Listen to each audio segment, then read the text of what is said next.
Buat kalian mungkin bertanya-tanya, gimana sih menghapus data pinjol kita? Emang bisa? Bisa kok, begini caranya.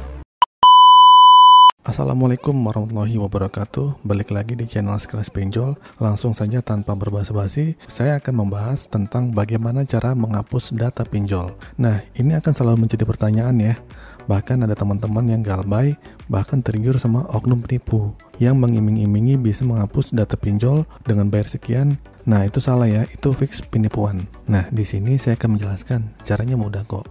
Bagi teman-teman yang mau menghapus data pinjol itu ada 3 cara yang mudah dan aman dan simple banget. Karena saat awal pengajuan pinjol itu sudah dipastikan data-data kita itu masuk dalam database aplikasi pinjol itu. Nah, ini balik lagi ya di perizinan aplikasi di awal saat kita menginstal dan melakukan pengajuan di pinjol itu. Mungkin teman-teman gak mau ya data pribadinya disalahgunakan oleh perusahaan pinjaman online dengan adanya risiko yang mungkin muncul setelahnya. Justru dengan cara menghapus data kita di pinjol, kita dapat melindungi kerahasiaan data pribadi agar tidak disalahgunakan oleh pihak-pihak yang tidak bertanggung jawab. Nah, sebelum kalian mencoba untuk menghapus data pinjol, pastikan terlebih dahulu bahwa teman-teman tidak memiliki tanggung jawab yang harus diselesaikan.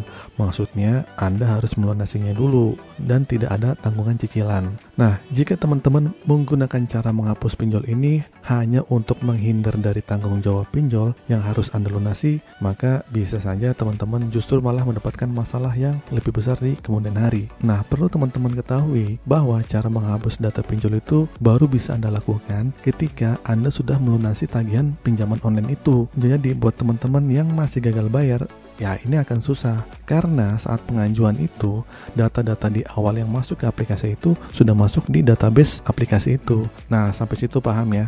Selain berguna untuk menghindari penyalahgunaan data pribadi, cara menghapus data pinjol itu juga bisa digunakan untuk menghindari penawaran pinjaman online yang dilakukan secara terus-menerus. Biasanya akan ada WA blast atau ada SMS nggak jelas. Nah, itu untuk menghindari hal itu. Nah, selain itu juga, cara menghapus data pinjol ini bisa teman-teman terapkan untuk menghindari penagihan atas pinjaman online yang sudah Anda lunasi. Menjaga-jaga kalau misalnya teman sudah melunasi tagihan, malah ada tagihan lagi tuh. Ada oknum-oknum lah, maksudnya seperti itu. Nah, hal ini penting ya. Banyak juga nasabah-nasabah pinjaman online yang terus menerima penagihan meskipun hutang pinjol yang menjadi tanggung jawabnya itu sudah terlunasi. Jika teman-teman khawatir akan mengalami hal yang serupa, maka sebaik-baiknya teman-teman langsung mencoba untuk menghapus data pinjol kalian. Nah, ketika Anda sudah melunasi, dan jangan pinjol lagi ya. Ini bertujuan agar data-data teman itu tidak sampai diberikan kepada pihak penagih yang biasanya merupakan pihak ketiga atau pihak lain yang diminta untuk melakukan penagihan oleh perusahaan pinjol. Tapi, jika teman-teman sampai menerima penagihan pinjol yang sudah dilunasi, itu berarti data teman-teman sudah tidak aman karena sudah berada di pihak ketiga yang bisa saja tidak hanya digunakan untuk melakukan penagihan dan disalahgunakan. Oleh karena itu, penting ya buat teman-teman untuk mengetahui cara menghapus data pinjol untuk menghindari kemungkinan-kemungkinan terjadi ya hal yang tidak diinginkan. Nah, caranya tuh mudah banget. Yang pertama, kalian harus menghubungi call centernya. Itu yang pertama ya. Langkah atau cara menghapus data pinjol yang pertama adalah teman-teman dapat menghubungi call centernya. Misalnya kalian pernah pinjol di mana? Di Kredivo, di Akulaku, atau di Shopee. Anda pengen berhenti untuk pinjol, stop dan coba telepon call centernya kalau sudah tidak mau pinjol lagi untuk menghapus data-data itu. Nah, kita sampaikan ke call centernya untuk penghapusan data pribadi teman-teman. Nah, terus jangan lupa juga untuk mempersiapkan dokumen atau bukti untuk menyatakan bahwa pinjaman online teman-teman tuh sudah terlunasi. Nah, dengan melakukan langkah ini, diharapkan data pribadi teman-teman tuh akan segera dihapus, sehingga akan aman dari penagihan-penagihan berikutnya. Nah, yang kedua, menghapus seluruh data di aplikasi pinjaman online. Nah, setelah teman-teman menghubungi call center untuk meminta penghapusan data dari teman-teman, cara menghapus data pinjol yang kedua yang teman-teman bisa lakukan adalah menghapus seluruh data di aplikasi pinjaman online yang teman-teman gunakan. Caranya begini, teman-teman tuh buka handphonenya, kemudian buka di pengaturan aplikasinya, pilih aplikasi pinjaman online yang teman-teman gunakan. Selanjutnya hapus datanya atau ada bacaan cache gitu, maksudnya tuh disitulah.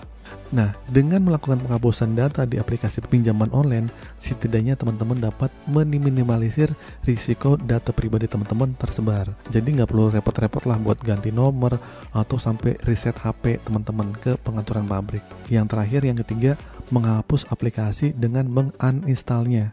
Nah, alternatif lain atau cara menghapus data pinjol lain yang dapat teman-teman lakukan adalah setelah menghapus data pada aplikasi pinjol dengan menguninstallnya. Jadi teman-teman sudah menghapus datanya, setelah itu di-uninstall. Nah, kalau sudah 3 cara itu teman-teman masih belum merasa aman, data teman-teman masih disalahgunakan dan masih dapat teror padahal kalian sudah melunasi pinjol, kalau udah kayak gitu coba lapor OJK dan langsung adukan ke sana. Nah, itulah teman-teman cara menghapus data pinjol yang bisa teman-teman lakukan secara aman. Yang pertama, menghubungi call centernya. Yang kedua, menghapus seluruh data di aplikasi pinjaman online teman-teman. Yang ketiga, menghapus aplikasi dan menguninstallnya. Nah, paham ya teman-teman? Dengan melakukan 3 cara itu, semoga teman-teman dapat tercegah dari penyalahgunaan data pribadi oleh pihak-pihak yang tidak bertanggung jawab. Oke teman-teman, itu saja video penjelasan dari saya. Semoga bermanfaat. Akhir kata, Assalamualaikum warahmatullahi wabarakatuh.